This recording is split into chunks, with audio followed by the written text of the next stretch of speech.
शुक्रवार दिनांक 30 मे 2025 रोजीचा दिवस होता. ऑस्ट्रेलियामध्ये राहणाऱ्या कल्पना धनाजी ढेरे वय 41 यांना त्यांच्या नातेवाईकांचा फोन आला.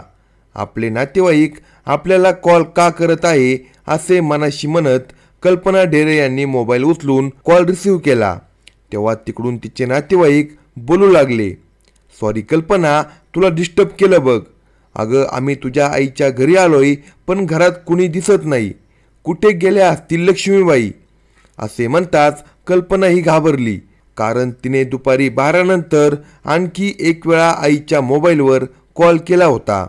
तेव्हा तिच्या आईने म्हणजे लक्ष्मी महाडिक यांनी तो कॉल उचलला नव्हता. बराच वेळ रिंग वाजत होती, पण आई काही फोन उचलत नसल्याने तीही अस्वस्थ होती. आत्ताच तर मी तिला फोन केला होता तेव्हा तिने उचलला होता, पण आता ती का उचलत नाही असे मनाशी म्हणत त्यांनी मनाला समजवलं.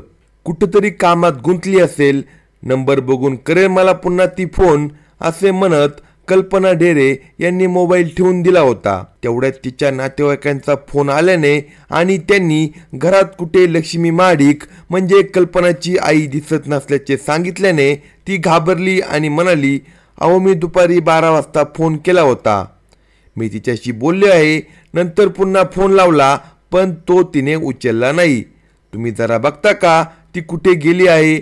मला ही काळजी लागून राहिली आहे आणि तिचा शोध लागला की मला कळवा सुद्धा.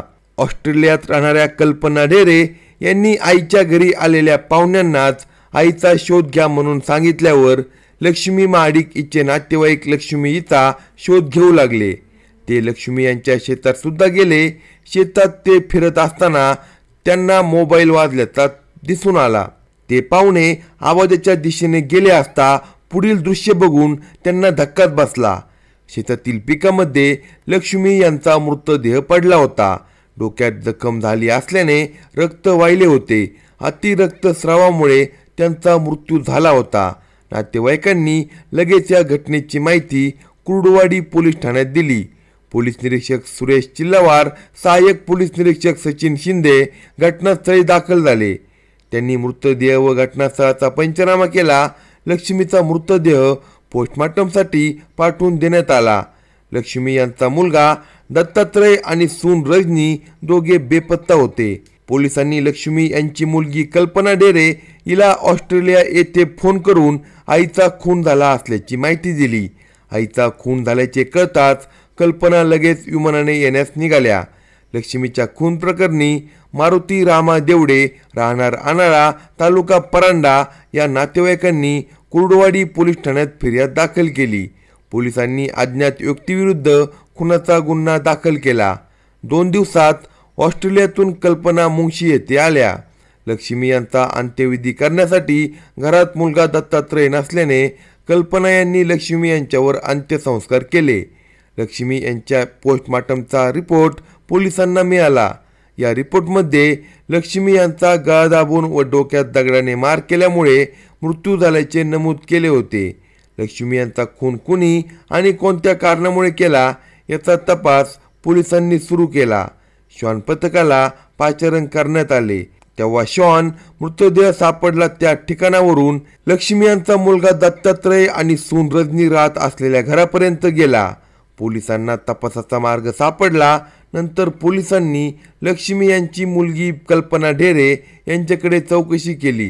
तेव्हा कल्पना यांनी सांगितले की माझी आई इला, मी व दत्तात्रय अशी 2 मुले आहेत. वडील नारायण हे शेती करत होते. 8 एकर शेत आहे. माझा विवाह सातारा जिल्ह्यातील कराड तालुक्यातील शहापूर येथील रहिवासी धनाजी ढेरेबरोबर झाला होता. सध्या आम्ही नोकरीनिमित्त ऑस्ट्रेलिया येथे राहत आहे. जानेवारी 2023 मध्ये भाऊ दत्तात्रय याचा विवाह रजनीबरोबर झाला. सुरुवातीचे काही महिने रजनी आईबरोबर चांगली वागली. नंतर तिने आईबरोबर वेगवेगळ्या कारणाने भांडण करण्यास सुरुवात केली. एके दिवशी ती आईला म्हणाली, तुमचे कुंकू पुसून टाकीन. ही घटना आईने मला मोबाईलवरून फोन करून सांगितली. 10 महिन्यापूर्वी माझे वडील नारायण यांचा अचानक मृत्यू झाला. यानंतर रजनीने पुन्हा आई लक्ष्मीबरोबर भांडण करायला सुरुवात केली. तिला जेवायला देत नव्हती, त्यामुळे आईने वेगळे राहण्याचा निर्णय घेतला. शेतातच घराशेजारी असलेल्या पत्र्याच्या घरात ती राहत होती.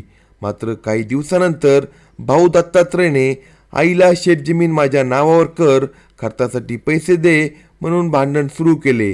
दत्तात्रय याला भांडण्यासाठी रजनी व तिचे वडील धर्मा बागल प्रोत्साहन देत होते. एके दिवशी रजनीने सासू लक्ष्मी यांना मारहाण देखील केली होती. यामुळे लक्ष्मी दिनांक 25 मे 2025 रोजी मी पंढरपूरला विठ्ठलाच्या दर्शनाला जात असल्याचे तिने मला मोबाईलवरून सांगितले होते. पंढरपूरला जाऊन आल्यानंतर तिने आपण घरी आल्याचेही कल्पना यांना कळवले होते. दिनांक 30 मे 2025 रोजी आई लक्ष्मीने मोबाईलवर फोन करून सांगितले की मी कन्हे गावातून बँकेतून पैसे काढण्यासाठी जात आहे. त्यानंतर 2 तासांनी कल्पना यांनी तिला पुन्हा फोन केला. मात्र मोबाईलची रिंग वाजत नव्हती. फोन मात्र उचलला जात नव्हता. त्यामुळे त्यांच्या मुलीला काळजी वाटली. त्यांनी त्याच्या मावस भावाला फोन करून घरी जाऊन बघ आई काय करत आहे असे सांगितले. तो घरी गेला तेव्हा घरात कुणी नव्हते. नंतर 2 तासांनी एका नातेवाईकांचा फोन आला. आम्ही घरी लक्ष्मी यांना भेटण्यासाठी आलो आहोत, मात्र त्या घरी नाही, त्यांचा फोनही उचलला जात नाही असे नातेवाईकांनी सांगताच कल्पना डेरे त्यांनी त्या नातेवाईकांना आई शेतात गेली आहे का ते पहा असे सांगितले. नातेवाईक शेतात तिचा शोध घेत असताना मोबाईलचा आवाज आला. त्या दिशेने ते गेले असता त्यांना आईचा मृतदेह आढळून आला. माझ्या आईचा खून भाऊ दत्तात्रय आणि त्याची बायको रजनी तसेच रजनीचे वडील धर्मा बागल यांनी केला असावा असा संशय कल्पना डेरे यांनी व्यक्त केला. या जबाबानुसार तिघांना ताब्यात घेणे गरजेचे होते. पोलिसांनी दत्तात्रय आणि त्याची बायको रजनी यांना ताब्यात घेतले. त्यांच्यावर प्रश्नांचा भडीमार केला असता त्यांनी गुन्ह्याची कबुली दिली.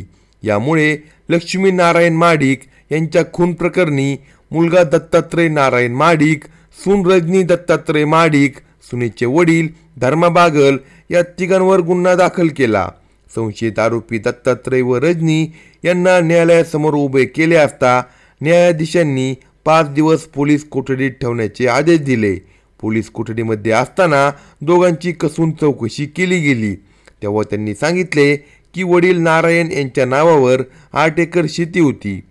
त्यांचे निधन झाल्यावर शेतीवर आई लक्ष्मी यांचे नाव लागले. त्यामुळे शेतीचा सर्व व्यवहार आई पाहत होती, म्हणून मला राग येत होता. मी तिच्याकडे पैशाची मागणी करून शेतजमीन माझ्या नावावर कर असा तगादा लावला होता. मात्र ती ऐकत नव्हती. यातून आमची भांडणे होत होती, म्हणून ती शेजारी वेगळी राहत होती. मात्र मला नावावर शेती हवी होती, म्हणून दिनांक 30 मे 2025 रोजी रजनीचे वडील धर्मा बागल आले होते. यावेळी आम्ही आईला शेतजमीन नावावर कर असे सांगितले. तिने नकार दिल्यामुळे शेतातच तिचा गळा दाबला आणि डोक्यात दगड टाकून खून केल्याची कबुली दोन्ही आरोपींनी दिली. या खून प्रकरणात सुनेचे वडील धर्मा बागल यांचाही सहभाग असल्याने धर्मा बागल यांनाही अटक करण्यात आली आहे. अशाच नवनवीन क्राईम स्टोरी ऐकण्यासाठी कलम 302 या मराठी चॅनलला सबस्क्राईब करा आणि आपल्या प्रतिक्रिया कमेंट बॉक्समध्ये कळवा.